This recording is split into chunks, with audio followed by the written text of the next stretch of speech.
Yo, what's up mga tropa peeps? Magandang araw po sa inyong lahat at welcome po dito sa aking vlog. Ngayon po ang ating pong pag-uusapan dito at ating tatalakayin ay ang patungkol po sa mga huling interview nitong si Imee Marcos patungkol po sa kay Senator Bato, kay Gutesa at sukat sa kung ano-ano pa pong mga issue ng bayan. So eto po, pakinggan po natin itong si Imee Marcos. Hindi lihim kanino man ang katandaan ko kasi lumaki naman kami na public ay ika nga. Napakabata namin nung umapak na Malacanang, 9 years old lang kami. Ako, kaya't i-compute na lamang ninyo, nakakahiya na. Ayun, at birthday ni Imee Marcos kahapon. Muntik ko pa maging ka-birthday. Tumatandang paurong si Imee Marcos. Ma'am, you have a statement po about, pwede kong basahin yung statement on Senator Bato? About Senator Bato, well, unang-una, talagang isang malaking kabulustugan ang pinagsasabi nila na may balita, na merong warrant, na narinig nila, na may kopya, na hindi maipakita, pero sinentensyahan na kung anong gagawin. Ano bang kalokohan yan? Tapos, ayan, na nagpauso pa na hindi magkasundo yung kapatid. Yung kapatid naman, ang sabi, wala pa daw warrant. Pagkatapos noon, si Secretary Bersamin, iba naman ang sinasabi. Talaga bang linilito ba tayo? Pero higit sa lahat, kung may warrant, ilabas. Kung walang warrant, tumahimik na kayo. Tantanan na ninyo kami. Ano ba naman pananakot ang ginagawa yan? First and foremost, ang DOJ, parang nakalimutan ninyo na sinabihan na tayo ng Pangulo ni Bongbong Marcos, ang ating presidente, na walang jurisdiction ng ICC dito sa Pilipinas. Di ba sinabi na yon? Pero, ayan, iba ang sinasabi, iba ang nagawa. Bakit? Nadampot biga si Presidente Duterte. Kaya eto nga, andito na naman, without any formal request or communication, either from the ICC or the implementing Interpol agency, the DOJ is so eager to resurrect the same illegal mechanism it utilized against the former President Rodrigo Duterte.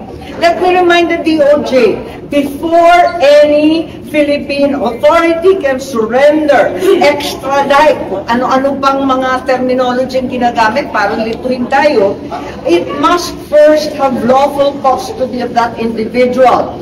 Section 17 of RA 9851, the oft-cited law of the Ombudsman, na hindi ko maintindihan kung bakit yung Ombudsman na ngayon na nakikialam sa mga extradition, merely authorizes the surrender of the person in custody. It does not grant authority to arrest any person na wala namang warrant. Naku naman talaga kayo, ginugulo lang ninyo kami at talagang linilin lang ang mga Pilipino. Pananakot na klarong-klaro ito. And to construe otherwise would be tantamount to authorizing the extrajudicial arrest for the purpose of delivering a Filipino citizen to a foreign tribunal. Bakit tayo papayag isuko ang Pilipino sa mga dayuhan? Power that the RA 9851 clearly does not bestow. And also, the DOJ must be reminded that clearly under our Constitution, only Philippine courts may issue warrants of arrest, as they alone are vested with the fundamental law, our Constitution with judicial power. No act of cooperation with a foreign entity can supersede the Constitution and the fundamental guarantee of due process and of sovereignty. Yun lang. Ayun.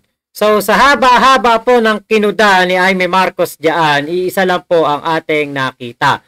Si Imee Marcos ay natataranta dahil nga po sa balitang meron na pong warrant of arrest itong si Bato de la Rosa.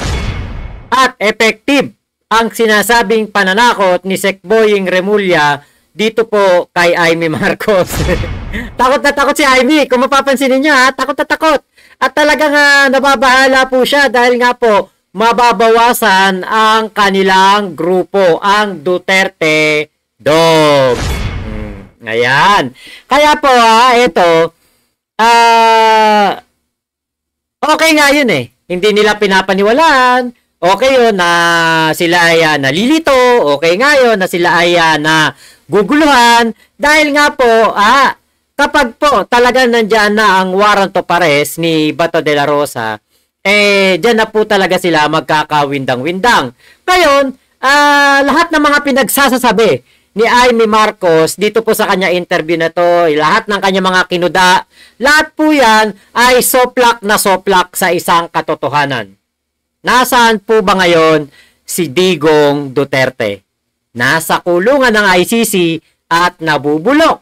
Ngayon, kung wala po talaga ang kahit anuman lang nakapangyarihan o mali lahat ang nangyari in the past kay Digong Duterte, bakit po wala man lang kahit isang nagdemanda na kaanak ni Digong sa mga humuli dito kay Digong para madala doon sa ICC? Ilang buwan na po ang lumipas? 8 buwan na. Nag-8 buwan na si Digong noong November 11 doon po sa kulungan. Nabubulok na talaga sa kulungan si Digong. Bakit po hanggang ngayon wala po nagdedemanda sa mga katulad ni General Torre, kay John Vic Remulla, kay Boying Remulla, kay noon ay PNP Chief General Marbil? Bakit po wala pa din yata ngayong nagdedemanda? Diba? Yun lang po ang isang katibayan na talaga pong legal ang lahat ng ginawang paghuli kay Digong. At posible po na lahat po ng gagawin ding proseso para kay Bato de la Rosa, para po ito ay maisuko na doon sa ICC, lahat po yan ay legal. Diba? Lahat yan legal. Bakit? Kita nyo, si Digong, bulok pa rin sa kulungan. Wala pong makapagdemanda man lang dito sa mga taga-NBI, taga-Interpol. Wala. Diba? Wala kahit isa. Bakit? Kasi yan po ay legal na legal at wala po talagang nilabag na batas ang mga humuli kay Digong. Kaya kahit ano pa ako damo, Senator Amy, isa lang ang katotohanan yan. Natatakot kayo dahil alam ninyo na may partisipasyon itong si Bato de la Rosa sa EJK. Yung advice na Bato na magpatuloy pa rin na pumasok dito sa Senado? Wala akong narinig kay Senator Bato, si Nancy de la Rosa na lang nagte-text eh. Kasi hindi mo naman mabibintang yung tao, walang warrant, puro haka-haka, puro chismis, puro balibalita, puro kopya-kopya. Tinatakot naman talaga siya. Ano ba naman yan? Ano pong sabi niyo sa Nancy? Well, abalang-abala siyempre ang misis niya at sanay na sanay yan talagang asawa ng pulis. Pero ganun pa man, takot na takot. At kabang-kaba, nananawagan, natulungan sana sila na kahit papano may due process, may justisya, may soberanya ng Pilipinas. Ma'am, Hindi raw sa lahat. natanong niyo kung nasaan po si Senator Bato. Hindi ko na tinatanong, mas maigi na, di ba? Hindi naman sasabihin at ayoko rin malaman. Ayun. At syempre, di ba? Natatawa ako. Napansin ko kasi nagkakanda pali-palingi na yung ilong ni Amy Marcos kakatanggol kay Bato. Ano ba nangyari sa ilong ni Amy? Ano ba nangyari dito sa ilong niya? Ba't ganun palingi? Dapat kay Doc Yapi niya to pinagawa eh. Diba? O kaya do sa Baker, yung gumawa dun sa ilong ni, Kitty. Ganda pali-palingi yung ilong eh. Di nyo napansin? Ngayon, doon sa sinasabi niya natatakot daw yung asawa ni Senator Bato, natural yon kasi syempre asawa yon.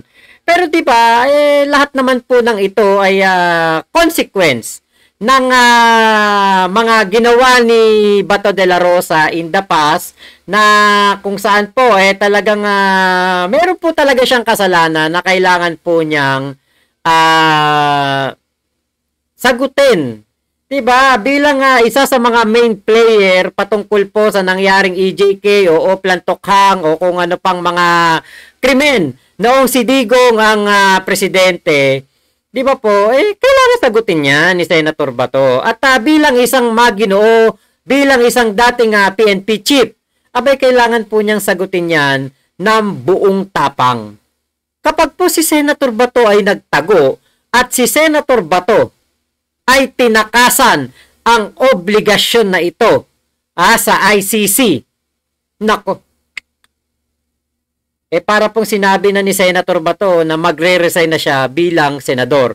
Hanggat po siya'y nagtatago at hindi po nagpapakita sa session, at tandaan po ninyo, wala na pong pandemya na ngayon, hindi na po uso ang mga Zoom meeting.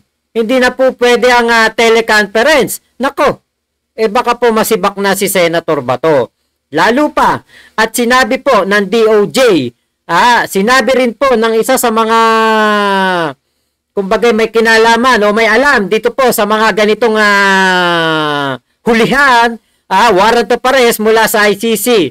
Nako, pwedeng-pwede palang gawin kay Bato de la Rosa ang ginawa kay Digo. Nako.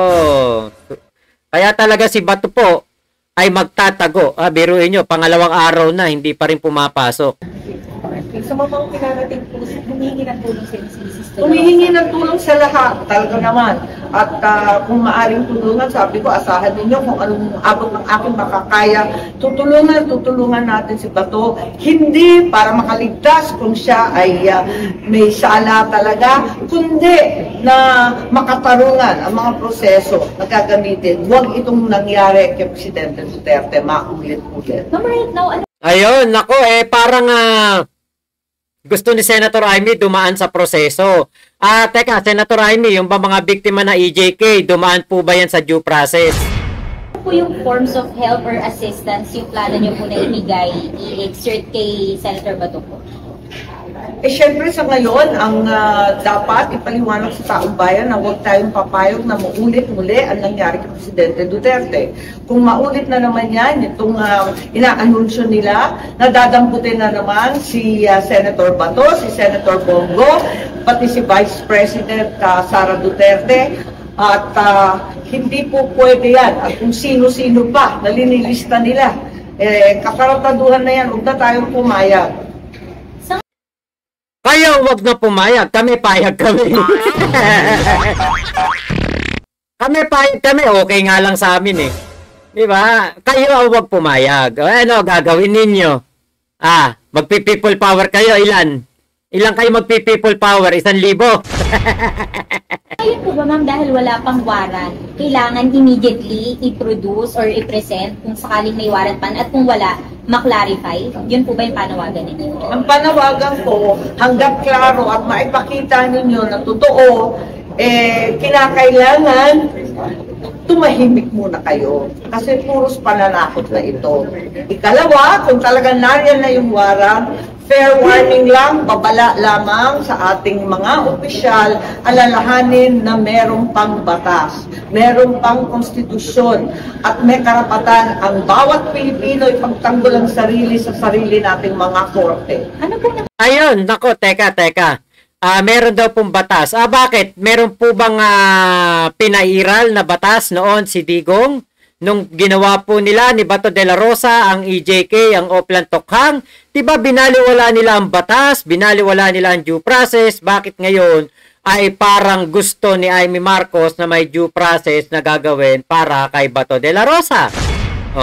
Ngayon alam niyo po, yung po mga batas-batas na sinasabi, kautusan ng Supreme Court, hindi po nun daw nasasakop ang warrant of arrest ni Bato de la Rosa from ICC. Bakit? Hindi rin daw po pwede ang extradition para kay Bato de la Rosa sa warrant of arrest sa ICC. Bakit? Ang extradition po ay naangkop lang sa isang bansa. Ang ICC po ay hindi bansa. Kaya po hindi po pwede itong kautusan ng Korte Suprema para kay Bato de la Rosa. Hindi ito naakma, hindi ito naangkop, at hindi nito nasasakop ang kahit anuman na ICC warrant ni Bato de la Rosa. Kaya po, ang tangi lamang pong paraan at ang tangi lamang daw pong nababagay na gawin po dito kay Bato ay katulad ng ginawa kay Digong Duterte. Patay. Iyak mga DDS. Naku, kaya pala si Bato de la Rosa nagtatago na, daldal kasi si Sekboying eh. Kita niyo motive ng pananakot, yun na lang po. Wala, syempre, under the gun lahat ng tinatawag na oposisyon, kahit hindi naman oposisyon. Sen, sorry, balikan ko lang. Ano po yung categorical na tulong na hinihingi ng asawa ni Senator Bato? Wala. Sinasabi lang niya, kinakailangan tulungan kasi itong nangyayari ay hindi tama. Pero ma'am, would you know if meron na pong international law expert or lawyer po na I have no idea. Thank you, ma'am. Yes, generic lang talagang nagpapasaklolo lang talaga. As in, natataranta lang talaga kaming lahat. Pagkat hindi naman tama ito. I'm absolutely appalled by the Ombudsman, the Department of Justice making all these very reckless statements without any proof in hand, without providing any evidence. Thank you, ma'am. Thank you, sir. Nako, sinoplak po ni Boying Remulla ang sinabi na yan ni Amy Marcos. At sinabi nga po ni Sec Boying na meron po siyang kopya ng warrant of arrest ni Bato de la Rosa pero hindi po niya pwedeng ipakita. At isa pa, nako, alam nyo, hindi naman sasabihin ni Boying Remulla yan kung hindi totoo. Saka isa pa, sige, sabihin na natin hindi totoo. Bakit nagtatago etong si Bato de la Rosa? Bakit biglang nabagang buntot ng sinasabi nga matapang na general? Diba? Bakit natakot? So, eto po ang pagsoplak nitong si Ombudsman Boying Remulla kay Amy Marcos. Nako, nauna pa yung sagot ni Sec Boying Mukhang hindi napanood ni Amy Marcos to Nanindigan si Ombudsman Jesus Crispin Remulla na may lumabas na arrest warrant para kay Senador Bato de la Rosa mula sa International Criminal Court. Ngayong araw, hindi pumasok si de la Rosa sa Senado. Saksi, si Mav Gonzalez. Nitong weekend, umugong ang usapang may warrant of arrest na ang International Criminal Court o ICC laban kay Senador Bato de la Rosa. Si Ombudsman Jesus Crispin Remulla ang nagsabi niyan sa isang panayam. Kung tatanungin niyo ako kung meron warrant, meron. Nasa telepono ko. I have a copy. Pero, hindi pa yan, hindi siya official copy. Ngayong araw sa sesyon ng Ayun, hindi pa official copy. Pero, dahil nga po, etong si Sec Boying Remulla ay dating DOJ Secretary, kaya po siya ay nabigyan ng kopya nito. Tingin ko at ang isa sa mga tingin ko na nagpaabot nitong warrant of arrest na inisyu po ng ICC pero hindi pa po inilalabas sa publiko, ang isa sa mga nagbigay niyan kay Boying Remulla ay walang iba kung hindi si Trillanes. Sige na nga, wag na kayo maniwala na may warrant of arrest etong si Bato de la Rosa. Sige na, niloloko lang kayo ni Ombudsman Boying Remulla. Kaya Senator Bato, labas ka na. Huwag ka na magtago. Pumasok ka na sa session. Naku, mababawasan kayo ng senador niyan pag ganyan ang ginawa mo. Diba? Hindi totoo yun. Binibiro ka lang naman ni Sec Boying. Tinatakot ka lang. Labas ka na, Senator Bato. Magpakita ka na, lumabas ka na sa longga mo. Hindi totoo yan. Ano ka ba? Kailan ba nagsabi ng totoo si Boying? Kailan ba nagsabi ng totoo si Trillanes? At kailan ba nagkatotoo na meron pong mga warrant of arrest na nilalabas ang ICC laban sa mga gumawa na EJK? Kailan? Kaya lang, nandun yung ebidensya. Nabubulok sa kulungan si Digong. So, yun lamang po. Maraming salamat sa pagsama niyo sa vlog ko na ito. Ingat po kayo. Nasaan mang panig kayo ng mundo. Momo, chup chup, love you. God bless us all, Pilipinas. God first. Salamat po. Bye-bye. Labas ka na, Senator Bato. Ikaw naman, di ka mabiro.